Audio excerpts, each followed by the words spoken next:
लेके हमें जैसे कि समाज में आवाम में अफवाह ना फैलाए। कोई अगर ऐसा करता है तुरंत पुलिस को हमें खबर करनी चाहिए, इत्तला कर देना चाहिए।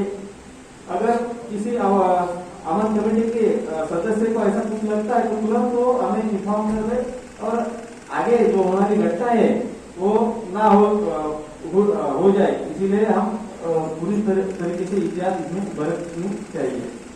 अभी आपकी तरफ से जो रमजान का महीना है, आगे पीछे जो त्योहार अच्छी तरीके से हमने मालेगांव में मनाए हुए हैं। हमारे मालेगांव का नाम पूरी देश में पिछली कोरोना की वजह से और अभी भी जा रहा है।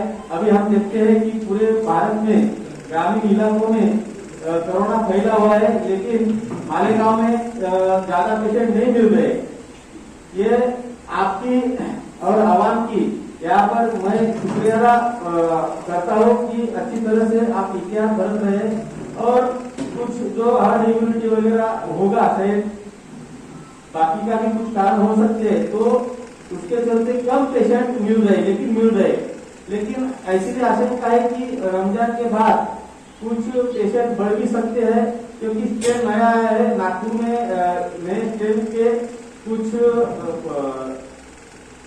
विषाणु पाए गए हैं, तो उसके चलते हमें एहतियात बरतनी है और अच्छी तरीके से एहतियात बरत के हमें अपना जो रोजाना का काम है, रोजाना का जो व्यवहार है उसको रखना है। तो मीटिंग का ये उद्देश्य है। यहाँ पर माननीय जिला एसपी सर गाइडेंस करने के लिए आए।